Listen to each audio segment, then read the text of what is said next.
Bom dia, igreja amada. Que bom estarmos juntos aqui nessa manhã, ver uns rostinhos que nós ainda não tínhamos visto aqui no presencial. Bom você também que está conosco aí, conectado pela internet. Graças a Deus, mais uma celebração. E eu gostaria que a gente pudesse abrir o coração. Nós, como pastores, nós temos uma tarefa bem desafiadora, né? Cada semana, que é nós buscarmos uma palavra de Deus para podermos ministrar à igreja.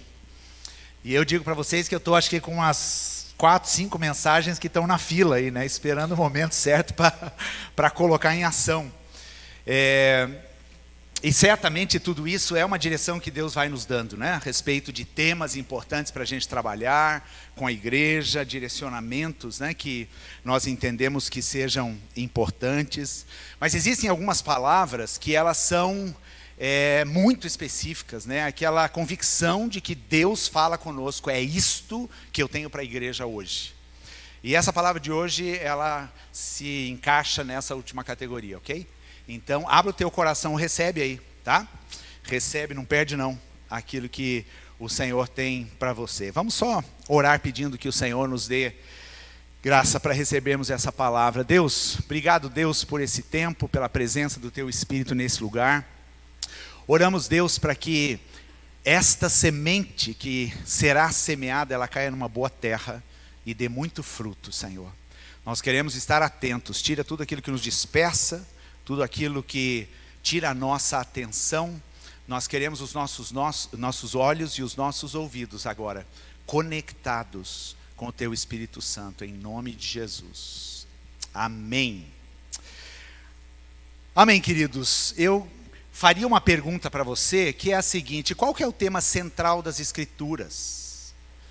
Quando você pensa na Bíblia como um todo, sobre o que ela fala?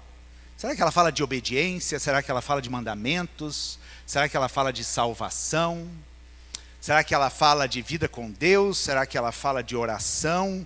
Todas essas respostas seriam muito adequadas, mas existe um tema que é central nas Escrituras. E este tema é amor.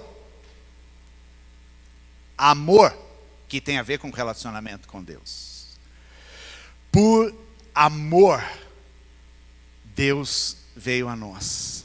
Desde o princípio, quando Deus idealizou criar o homem, Ele tinha como base de todas as coisas o amor. Deus é amor, a Bíblia diz. A essência de Deus é amor. Portanto, quando a gente pensa em Deus, amor não é um sentimento, como muitas vezes nós vivenciamos. Mas amor é a própria natureza de Deus. Deus é amor, Ele é pleno em amor.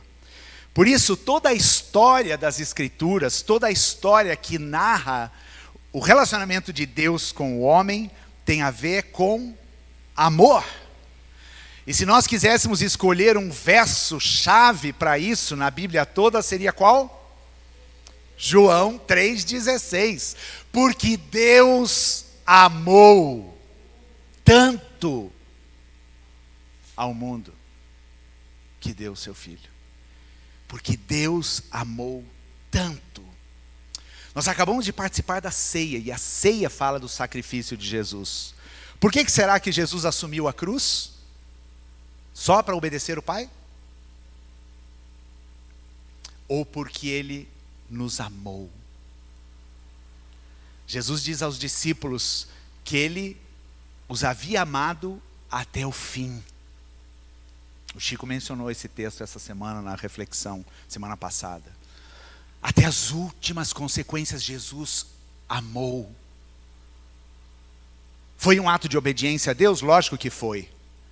Mas a obediência foi uma consequência do amor, da compaixão de Jesus por nós. Por isso, esta celebração que nós tivemos hoje aqui, que no primeiro século, na igreja primitiva, era muito diferente, porque eles faziam isso nas casas, numa refeição, num jantar. Sabe como eles chamavam essa ceia? Ágape. A ceia ágape. E ágape, no grego, significa amor. Amor sacrificial. Amor que se doa. Então nós somos conectados com Deus por meio desse amor. Então eu queria perguntar, como é que está o seu relacionamento com Jesus, meu querido?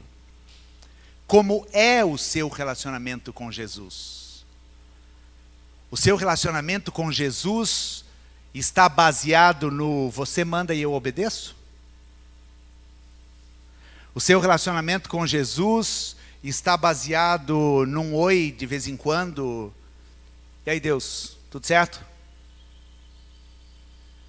Qual é o nível de profundidade que você tem de relacionamento com este Jesus que te amou ao ponto de ir para a cruz? A religião, que é toda essa estrutura, né?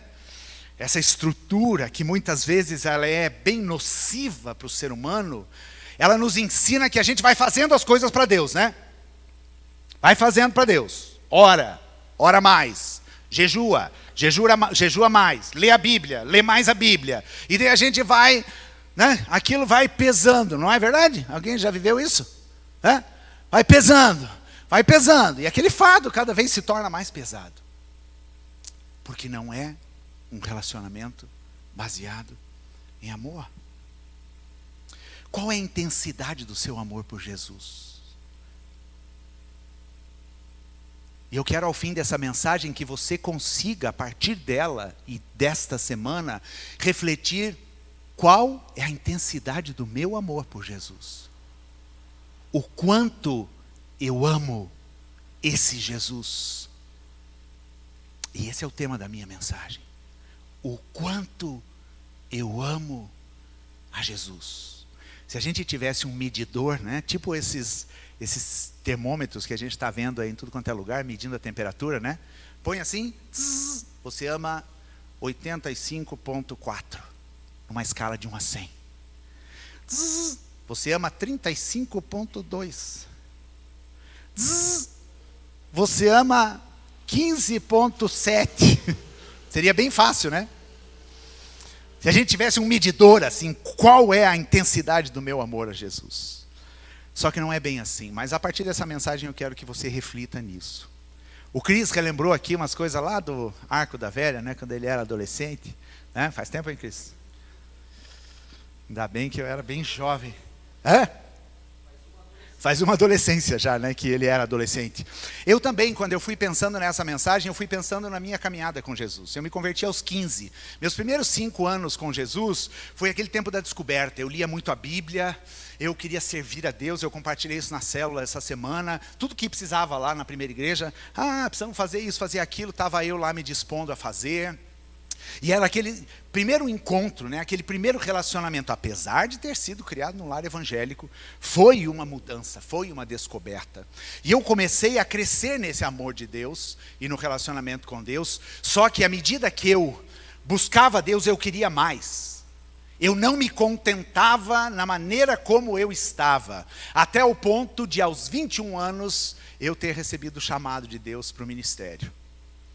E esse chamado, como todo mundo já sabe, ou a grande maioria, ele foi marcado por algo bem emblemático, porque eu tive que optar por uma profissão que eu já estava certo que eu queria, e pela vontade de Deus, que era o ministério. E a profissão era a medicina, e eu abri mão. Eu abri mão porque eu entendi que o Senhor tinha algo mais precioso para mim. Nesta época, mais ou menos, com 21 anos, quando eu entrei no seminário, Cristina e eu e alguns jovens da primeira igreja, nós conhecemos uma missão chamada Missão Evangélica Ágape. Naquela época que a gente conheceu o Cote, Alexandre, Candinha, Davi, Cristiane, Ivana, Adilson, tanta gente que marcou a nossa vida. E quando a gente encontrou esse pessoal, nós começamos a encontrar gente que de fato amava Jesus. Porque às vezes eu convivia com jovens da igreja que tinham aquele relacionamento com Jesus meia boca, sabe como é? Lembra do crente Raimundo, né, que eu falei esses dias? Então, aquele tipo de crente, ama Jesus, mas pero no mucho, né? Ama Jesus, mas ama também tantas outras coisas. E eu lembro que esta foi uma fase que nós tínhamos alguns amigos bem queridos e que a gente mantém esse relacionamento até hoje. Nós éramos talvez uns 6 ou 7 amigos jovens dentro da igreja, que a gente se reunia para orar e a gente falava, não pode ser. A gente tem que ter mais, a gente precisa experimentar mais, a gente precisa ir mais fundo nessa vida com o Senhor. Não dá para a gente se contentar. E daí tinham jovens que participavam do culto à noite de jovens e saíam dali, iam para a balada, iam para a cama com namorada e viviam uma vida completamente contrária àquilo que eles professavam. E aquilo me angustiava muito, eu falava, não foi para isso que eu fui salvo em Jesus Cristo. Eu saí dessa vida para viver uma vida nova com Jesus. E depois dali, Cristina e eu fomos para missões. E em missões, na Jocum, a gente continuou tendo muitos referenciais e muitos exemplos de pessoas que eram apaixonadas a Jesus. Pessoas que amavam intensamente o Senhor, a ponto de dar a sua própria vida. E isso então foi crescendo e foi formando em nós um desejo e um anseio. O quanto eu amo a Jesus. Esta é a pergunta que não quer calar nesta manhã para mim e para você. Eu quero ler 3 textos da Bíblia. Lucas 14, vamos lá, vai ser projetado aqui. Se você não quiser abrir, tudo bem, não tem problema. Qualquer coisa anote aí. Lucas 14, verso 26. Só vou ler o verso 26. Esses textos estão dentro de um contexto, logo eu falo sobre eles. Lucas 14, 26. Jesus falando a respeito a uma grande, ou para uma grande multidão que o estava acompanhando. Para aqueles que o estavam seguindo. E daí Jesus se vira para eles e diz: quem quiser me acompanhar, não pode ser meu seguidor, se não me amar mais. Atenção aqui.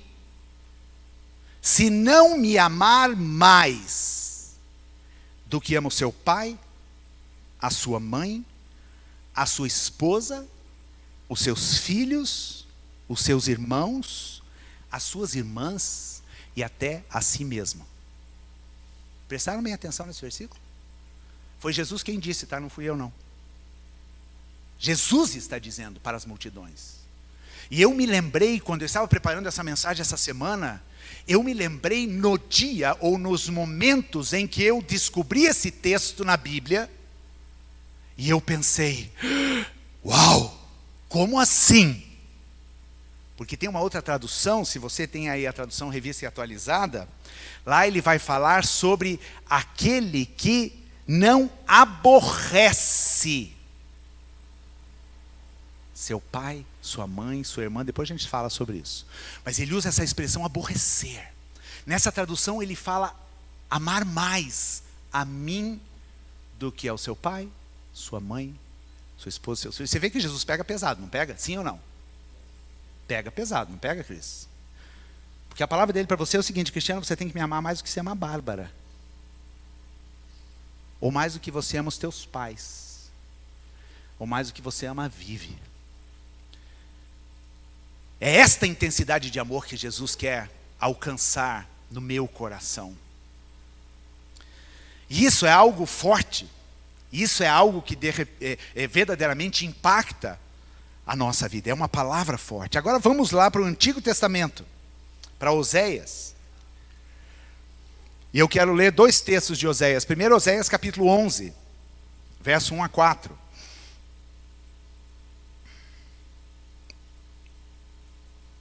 Oséias 11, de 1 a 4. Olha o que diz o texto. A respeito do povo de Israel, o Senhor Deus diz. Então lá é Jesus falando para os seguidores, aqui é o profeta e Deus falando por meio do profeta ao povo de Israel. Quando Israel era criança, eu já o amava, e chamei o meu filho que estava na terra do Egito. Porém, quanto mais eu o chamava, mais ele se afastava de mim. Preste atenção. Eu amei o meu filho e eu o chamava, mas quanto mais o chamava, mais ele se afastava de mim. O meu povo ofereceu sacrifícios ao Deus Baal e queimou incenso em honra aos ídolos. Mas fui eu que ensinei o meu povo a andar. Ele está comparando aqui um pai que cuida do seu filho e ensina as coisas ao seu filho. Eu o segurei nos seus braços, nos meus braços, porém eles não sabiam que era eu que cuidava deles.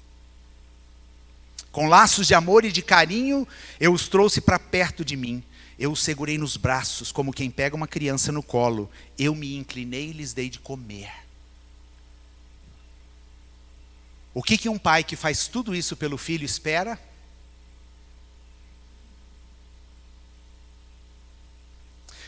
No capítulo 6, verso 4, e aqui a gente encerra os textos bíblicos. No mesmo contexto dessa profecia de Oséias, Deus fala por meio do profeta, mas o Senhor Deus responde: o que é que vou fazer com você, Israel? E com você, Judá? O que é que eu faço? Atenção agora. Pois o amor de vocês é tão passageiro como a cerração ao nascer do sol. É como o orvalho que seca logo de manhã. Todos esses textos falam de amor. Amar mais a Jesus, se quer ser seguidor dele.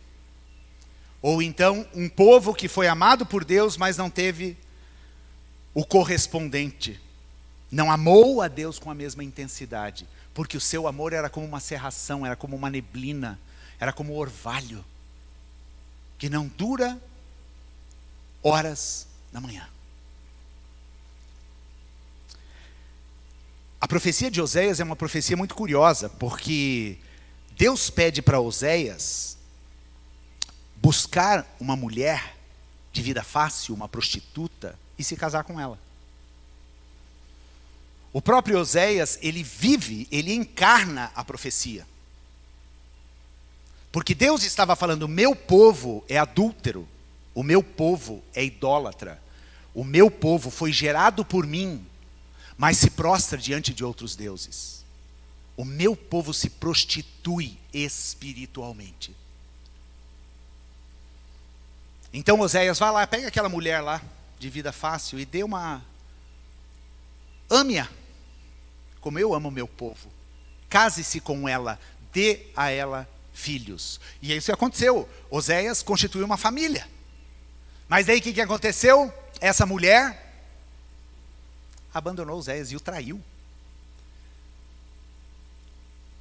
Mesmo recebendo esse amor, essa mulher o abandonou. E daí Deus fala de novo para Oséias, vai lá, pega aquela mulher de novo, perdoa, traz ela para perto. E permaneça com ela no casamento. E aí Deus queria dar uma mensagem para a nação de Israel. E a gente pode aplicar muito essa palavra hoje. Porque nós fomos amados por Deus, nós temos uma vida com Jesus, mas muitas vezes nós seguimos outros amores, que não é o amor do nosso Deus. E Oséias vai falar aqui, ele vai anunciar o reino do Messias, o reino de Jesus, e ele disse assim, um dia vai chegar o tempo em que eu vou curar a sua infidelidade. Eu vou curar a sua infidelidade. E aqui ele estava falando desses tempos que nós vivemos hoje. Por meio de Jesus Cristo, nós entendemos o que é amar a Deus. E Jesus pode curar da nossa infidelidade, do nosso coração que quer prestar culto a outros deuses, do nosso coração que ama mais outras pessoas e outras coisas do que o meu Senhor e do que Jesus. Essa passagem de Lucas 14 também é uma passagem muito curiosa e obviamente a gente não vai conseguir explorar toda ela aqui, mas Jesus fala isso para a multidão. Se alguém não amar mais a mim do que ama seu pai, sua mãe, sua esposa, seus filhos, seus irmãos e até a própria vida, não pode me seguir. Um pouco antes, lá no capítulo 14, a gente vê Jesus conversando com fariseus. Ele estava na casa de um fariseu, sentado à mesa com um fariseu. E aí Jesus está falando exatamente disto, tanto no contexto dos religiosos, como no contexto da multidão, Jesus está chamando as pessoas para segui-lo. Mas nós precisamos entender que não dá para eu seguir a Jesus do jeito que eu quero. Não é do jeito que eu quero. Não é da maneira que eu quero. Jesus, eu quero te amar isso aqui. Não quero então, ele diz. Tem que ser a maneira dele. Tem que ser como ele quer e não como eu quero. E daí ele vai contar nesse contexto, um pouco antes aqui de Jesus falar esta passagem do verso 26, ele vai contar aquela passagem da grande festa. Lembra dessa parábola? Jesus está na casa lá dos fariseus, do principal dos fariseus, num banquete, no meio de gente religiosa. E daí Jesus conta a história de um banquete, de um rei que preparou uma grande ceia e mandou o convite para os seus convidados, né? E todos receberam um convite. No dia da ceia, esse rei mandou os servos dele, e Zildinha, você recebeu o convite para a ceia? Então está chegando, é hoje, ok? Romildo, você recebeu o convite para a ceia, está chegando. Mari, você recebeu o convite para a ceia, é hoje, a tal hora. E daí o que aconteceu? Ninguém apareceu dos convidados. E isso naquela cultura era um insulto, porque você já sabia, você já havia sido convidado para aquilo, para aquele banquete, e você simplesmente não compareceu. Isso era uma afronta. E Jesus estava querendo falar ali com os religiosos. Eu estou convidando vocês, mas vocês não compareceram. E daí aquele rei manda então os seus servos saírem pelas ruas, convidem quem vocês encontrarem pela frente. Porque essa ceia está franqueada. E aqui Jesus falava do evangelho para fora. Evangelho para fora. E daí na sequência que vem essa narrativa da fala de Jesus com as multidões. Eu quero fazer algumas reflexões com vocês nesse texto. E a primeira delas é a seguinte: o amor é a base do seguir a Cristo. Amor é fundamental no meu caminhar com Jesus. Se você não ama a Jesus, você não está seguindo. No Evangelho nós vemos que, em algumas situações, Jesus relembra aquele povo que conhecia muito da lei, qual era o primeiro e grande mandamento. Qual é o primeiro grande mandamento? Amarás o Senhor teu Deus, só? De todo o teu coração, de toda a sua alma. Estão vendo aqui? Estão entendendo isso aqui? De todas as suas forças e de todo o seu entendimento. É amar de qualquer jeito? A palavra usada aqui nesse versículo é holos. E holos significa completo, integral, inteiro. Ame ao Senhor inteiro, não ame pela metade. Deus não quer amor parcial. Deus não quer migalhas de amor. Ele não precisa disso. E quando Deus pede para que a gente o ame, é porque Ele sabe que só quando a gente abre mão de tudo para amá-lo que a gente vai encontrar a verdadeira vida. Porque se a gente ficar dividindo o amor de Deus com outras pessoas, nós não alcançaremos a vida verdadeira. Então Ele repete de todo o coração, coração completo, inteiro, com toda a sua alma, a alma completa, seus sentimentos, a sua razão, com todas as forças que há em você, e com todo o seu entendimento. O amor com todo o ser, nada dividido, nada parcial. Será que muitas vezes nós não dividimos o nosso amor? O amor que deveria ser completamente de Jesus é dividido com outras pessoas. E esse é um discurso difícil, mas está na Bíblia e é o que o Senhor quer de nós. Sabe por que o povo de Israel era infiel e se prostituía e adulterava e ia atrás de outros deuses? Porque o coração deles era dividido. porque eles não amavam a Deus acima de todas as coisas. E veja, todo judeu, ele fazia esta oração do Shema, que era uma oração da manhã que eles faziam: ouve, ó Israel, o Senhor nosso Deus é o único Deus. Amarás o Senhor com todo o teu coração, com toda a tua alma, com todas as tuas forças e com todo o teu entendimento. O judeu orava isso todo dia. E daí acender a vela na encruzilhada lá para o Deus Baal, ia fazer o sacrifício com não sei quem, ia se prostituir para adorar o Deus não sei das quantas, ia fazer aliança com os povos estrangeiros. A infidelidade é fruto de um amor que não é inteiro. Isso não acontece também nos relacionamentos? Sim ou não? Se o teu relacionamento te supre completamente, e o teu amor é completo, como o meu amor para a Cristina há 32 anos, e o amor dela por mim, pode haver infidelidade nisso? Sim ou não? Não pode haver, porque o amor não está dividido. O coração não está dividido. Não é um amor parcial. Não existe uma possibilidade. Estão entendendo? E é isso que Jesus quer conosco. Por isso que ele usa essa metáfora do casamento. Por isso que ele compara o relacionamento dele com um casamento, com uma aliança de fidelidade. E a pergunta que eu sei que você deve estar fazendo é a seguinte: por que Deus exige tanto amor assim? Que Deus exigente esse, né?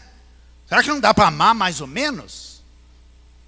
Daí eu pergunto, né? Você tem teu esposo, tua esposa, teu namorado, ele concorda que você goste de outra pessoa ao mesmo tempo? Hein, Jéssica? A Jéssica eu sei que não ia deixar, né, Jéssica? Por quê? Porque a Bíblia diz que Deus tem ciúmes de mim e de você. Deus tem ciúmes. Não é o ciúme nosso, doentio, que é capaz de você cometer um crime por causa desse tal de ciúmes, né? A gente usa essa figura para Deus, porque a Bíblia fala sobre isso, que o Espírito de Deus tem ciúmes de nós. Mas é um antropomorfismo, é uma forma da gente entender o que é isso. Se eu sou propriedade de Deus, se eu pertenço a Ele, se eu tenho uma aliança com Ele, Deus não quer me dividir com ninguém. Deus quer me ter completamente para Ele. Como é que você se sente com isso? Jesus, eu sou gostoso mesmo, né? Jesus me quer inteiro. Jesus não quer me dividir com ninguém. É assim que a gente tem que se sentir nesse relacionamento. Oséias vai dizer que infidelidade é resultado de amor superficial. Infidelidade é fruto do descomprometimento. Infidelidade é fruto daquele amor passageiro. Sabe o amor de verão, que não sobe a serra? Ou aqueles amores do carnaval, que não dura até a quarta-feira de cinza? Amor passageiro. Amor fugaz. Deus fala para Oséias: o amor de vocês é como a neblina que passa, e como orvalho que se derrete, é inconstante. Um dia vocês me amam, no outro dia vocês não me amam. Um dia vocês vêm no culto, se entregam, choram e se derramam, na semana seguinte já estão lá, já meio de caso com outros amores. Amor é a base para seguirmos a Jesus. Segunda reflexão aqui: renúncia. Palavra dura esta, não é uma palavra da moda isso hoje, certo? Né, Tuto? Falar em renúncia hoje em dia não dá ibope, né? Porque hoje em dia quem vai renunciar o quê? Eu não renuncio é nada. Eu quero tudo para mim. E se eu puder até tiro dos outros para ter. Porque este é o padrão que rege esse mundo. Mas Jesus está falando: aquele que não amar mais a mim. Aquele que não aborrecer o seu pai, a sua mãe, a sua esposa, os seus filhos, os seus irmãos e até a própria vida. Jesus diz: quem quiser me acompanhar e ser meu seguidor, precisa me amar mais. Ou seja, você precisa renunciar a outros amores. Cristina sabe que eu amo mais a Jesus do que ela, não é, amor? E você diz isso para mim também. Eu não amo mais a Cristina do que Jesus. Ela não me ama mais do que Jesus. Eu não amo as minhas filhas mais do que Jesus. E elas sabem disso. E eu não quero que elas me amem mais do que Jesus. Eu não amo os meus pais mais do que Jesus. E eu não quero que eles me amem mais do que Jesus. Eu não amo a minha própria vida mais do que Jesus. Isto é renúncia. É abrir mão. Essa palavra aborrecer é amar menos. Não significa o desprezo. Não significa, bom, vou criar uma guerra então na minha casa. Vou romper relacionamentos com meus pais. Não é isso que Jesus está falando. Jesus só está falando, eu quero que eu esteja em primeiro lugar. Eu não quero ninguém competindo com o meu amor. Abra mão. Renuncie. Jesus não vai ocupar o segundo lugar na sua vida, meu querido. Simplesmente assim. Ele não vai. Ok? Você acha que Jesus vai ficar no segundo lugar do pódio? Esqueça. Ele pede renúncia. E a renúncia significa nós chegarmos ao ponto, e eu muitas vezes falei isso ao Senhor na minha caminhada. Senhor, eu quero te amar mais do que todas as coisas. Eu quero renunciar todas as coisas por amor ao Senhor. Nada pode ser mais importante do que o Senhor na minha vida. E assim as coisas vão acontecendo até o momento que você fala, Jesus está no primeiro lugar e agora daqui ele não sai mais. E é assim que eu tenho procurado viver. Ele não vai competir, nem mesmo com os relacionamentos mais próximos da sua vida. Não vai competir. Esqueça. Ele não vai competir nem com você mesmo. Quando você está cheio de desejos, de vontades. Quando você se ama tanto que você fala... Sabe aquela coisa, eu já falei isso aqui uma vez, vou repetir. Sabe aquela coisa, eu mereço? Gente, eu abomino essa expressão na vida do crente. Eu mereço, você merece o quê? Você não merece nada. Porque eu mereço. Eu sei que isso se tornou uma fala comum, mas eu penso no sentido verdadeiro. Porque o mundo hoje está assim. O eu mereço é você ser o umbigo do mundo, né? É você se amar tanto, né? E hoje o povo está numa autoestima tão grande, né? Que enchem tanto a bola de si mesmo. Mas Jesus está falando, se você está assim, nem venha me seguir, porque não vai dar. Você tem que abrir mão, você tem que renunciar até a própria vida. E daí eu pergunto para você, você pode dizer hoje, eu amo a Jesus mais do que o meu pai, do que a minha mãe, do que o meu esposo, do que o meu namorado, do que o meu noivo, né? Aqui, um recado aqui para meus filhos aqui, Ana Paula e Felipe. Eu posso dizer isso? Seguir a Jesus é renúncia. Lá no final dessa passagem, né, nós não vamos ler o texto, mas é curioso, gente. E aqui eu fiquei estudando essa palavra aqui, e eu fiquei pensando, você reparou que depois disso Jesus fala que ninguém começa a construir uma torre sem sentar e calcular? Ninguém vai para uma guerra sem saber se tem exércitos suficientes para combater o seu inimigo, para depois não ficar na vergonha, começou a construir e não acabou. A gente aplica isso de uma forma muito equivocada. Sabe o que Jesus está dizendo aqui? Se você quer me seguir, tem que amar menos as outras pessoas e as outras coisas. Tem que colocar os seus desejos, as suas vontades no chão e me deixar estar em primeiro lugar. Então, primeiro você senta e calcule se você de fato quer me seguir.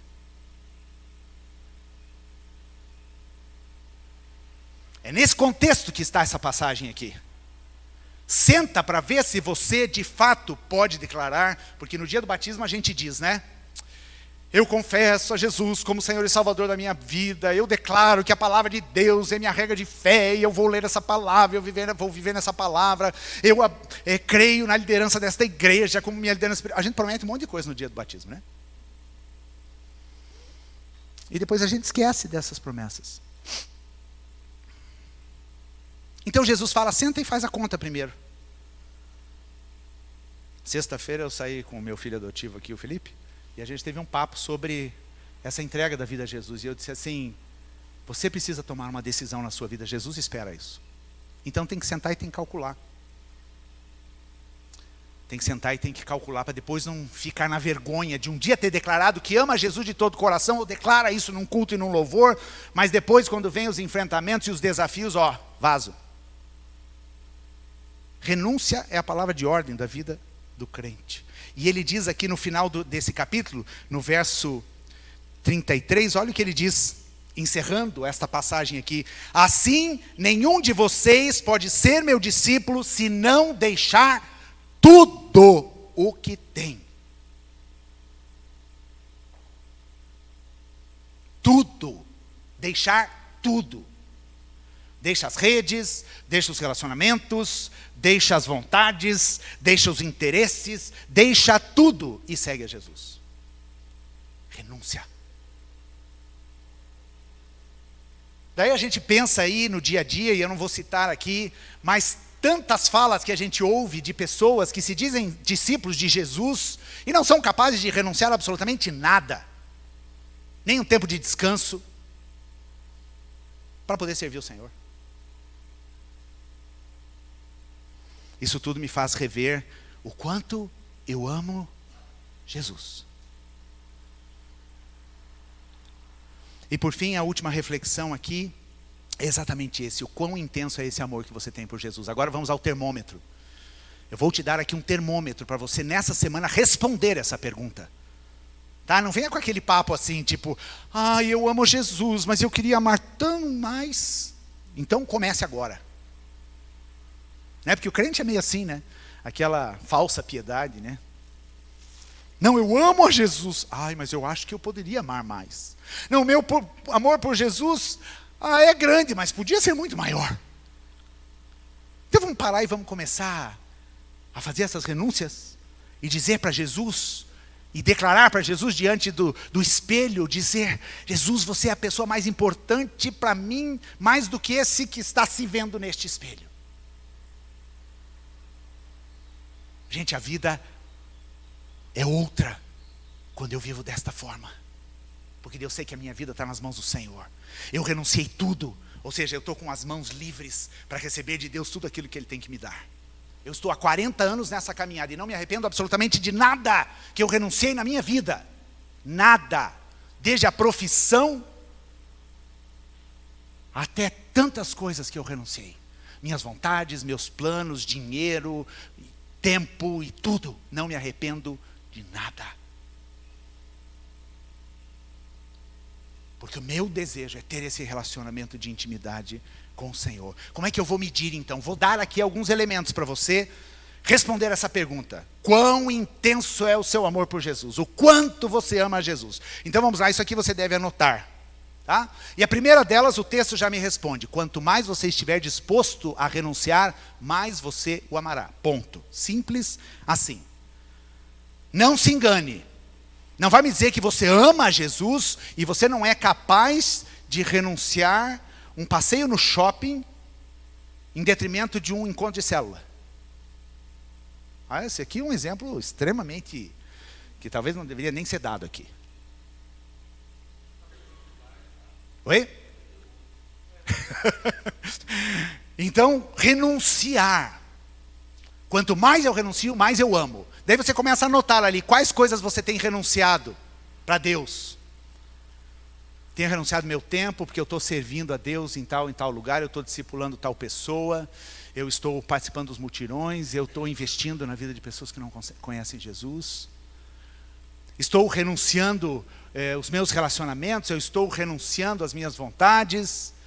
Queria juntar dinheiro para comprar um carro novo, mas de repente eu estou decidido a abençoar a obra missionária, ou abençoar aquilo que Deus está fazendo, e gente, daí vai. O que você tem aberto mão? Quanto mais você está disposto a renunciar, mais você ama. Não se engane. Se você não lembrar de nada que você renunciou nesses últimos dias, então quer dizer que o termômetro lá vai dar um índice bem baixo. Tá? Amor e renúncia caminham de mãos dadas no discipulado. E Jesus está falando, se você não renunciar, você não me ama. Se você não é capaz de dizer para si mesmo, e daí essa é a guerra que a gente enfrenta, né? Porque eu lembro que eu enfrentava uma guerra. Como é que eu vou falar para Deus em oração que eu estou disposto a renunciar à minha vida? Ok, daí Deus me coloca numa encrenca. Mas é assim mesmo. Vai com fé. Faz a tua fé vencer o medo. Porque você não confia em Deus, então renuncia, abra mão. Às vezes eu falo, gente que está em luta por causa de relacionamento, né? Aquele vai não vai, de relacionamentos. Eu falo, olha, aqui é um princípio importante, abra mão. Diga para Deus, Deus, eu não quero mais saber desse relacionamento. Por causa do Senhor, eu não abro mão. E não quero ter esse relacionamento. Ponto, você renuncia a isso. Se Deus quiser te dar, Ele vai te dar. Mas você já renunciou, você já abriu mão. Renuncia os teus sonhos, as tuas vontades. A gente é cheio de querer, gente. Não é? Sim ou não? A gente é cheio de querer, cheio de vontade. Renuncia. Renuncia para Deus. Semana passada a gente jejuou, né? O jejum não é um exercício de renúncia, Adri? É ou não é? Jejum não é exercício de renúncia. Eu estou renunciando uma coisa que é básica. E Deus vai dizer, mas, gente, é uma necessidade fisiológica. Ok, renuncia.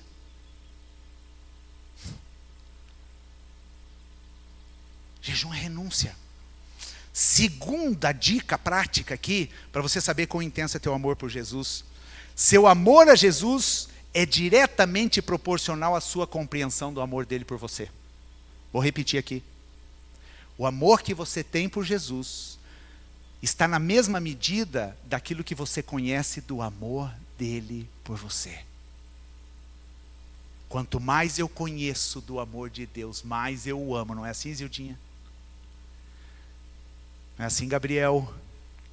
Na tua história de vida, você vai conhecendo a Jesus e você é envolvido naquele amor. E você vai reconhecendo, foi Ele que me tirou daquela miséria, daquela vida sem sentido. E Ele me amou, e Ele deu o seu Filho naquela cruz. E daí você vai entendendo aquele amor e... Qual que é a tua resposta? Fazer coisas para Deus? Não, amá-lo. Jesus, eu quero te amar. Eu quero te amar com todo o meu ser. Terceiro elemento para você analisar aí a intensidade do seu amor. Quando você se sente seguro nesse amor sem necessitar de mais nada. Quando você consegue dizer no meio da luta, no meio da dificuldade, no meio da enfermidade, no meio da batalha que você está travando, no meio da perda do emprego, no meio, enfim, de qualquer situação que você está vivendo. Não que você não se abata na sua alma, mas você diz, Jesus, você é tudo que eu tenho. Você é tudo que eu tenho. E o salmista diz, se eu tenho o Senhor, do que eu preciso mais? Você precisa mais de alguma coisa? Mesmo no meio das dificuldades, olha Jó. Pensa na vida de Jó. O tanto de desgraça que aconteceu com aquele homem. Mas ele declarava no meio daquele caos, porque eu sei que o meu Redentor vive, e ele se levantará sobre a terra. E ele vai vir me socorrer. O crente não está isento a passar pelas lutas na vida. Não é o evangelho que se prega aí, mas é o evangelho que a palavra de Deus nos ensina.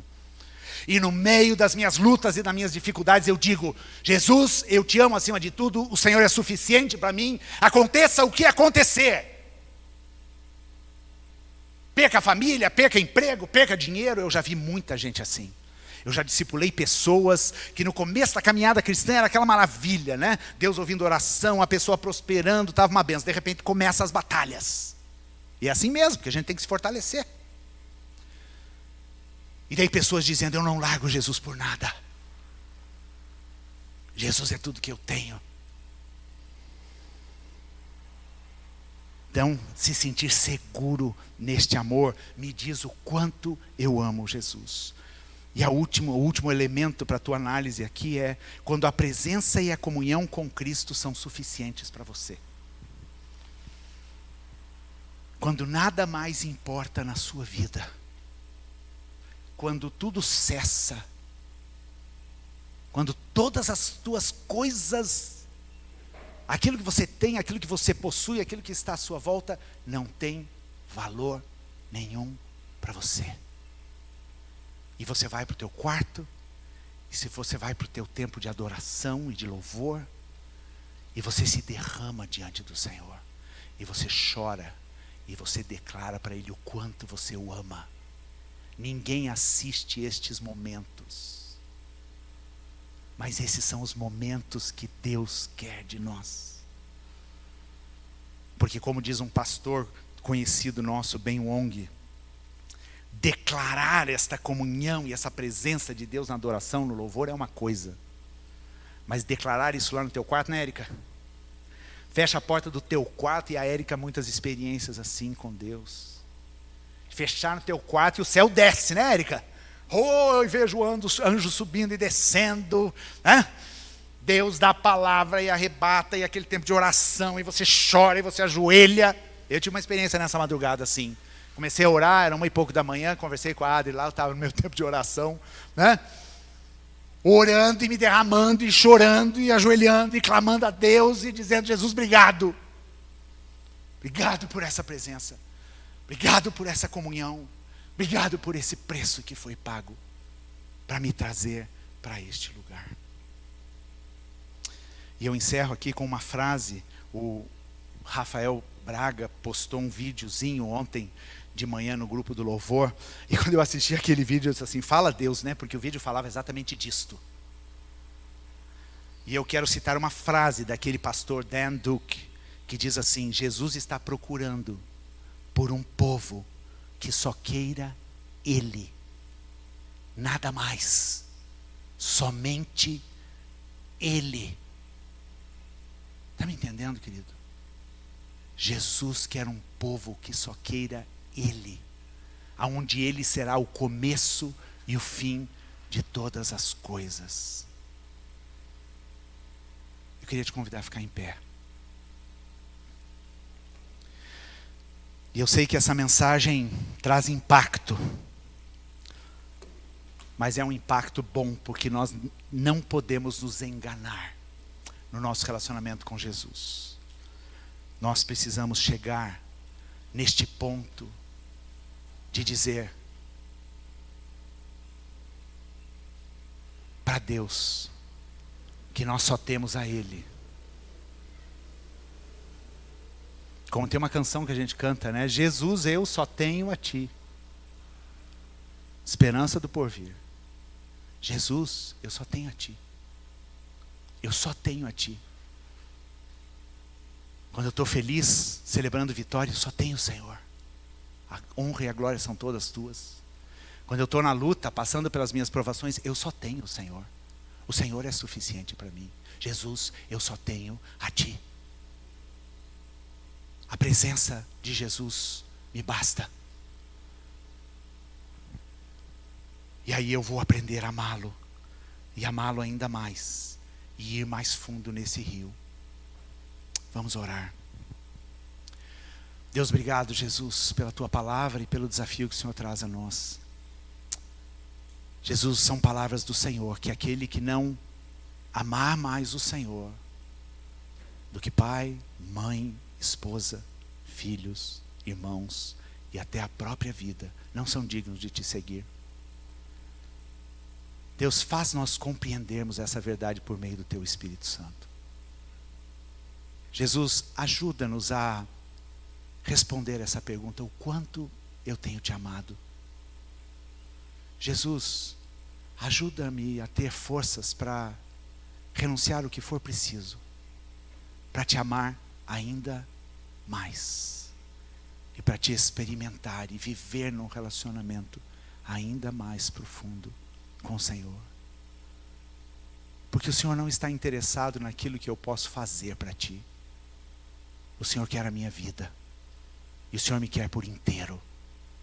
O Senhor quer que eu Te ame com todo o meu coração, com toda a minha alma, com todas as minhas forças e com todo o meu entendimento. Que seja assim, e que nós possamos crescer nesse amor contigo, em nome de Jesus. Amém. Vamos permanecer em pé agora, o pastor Zé vai encerrar o culto.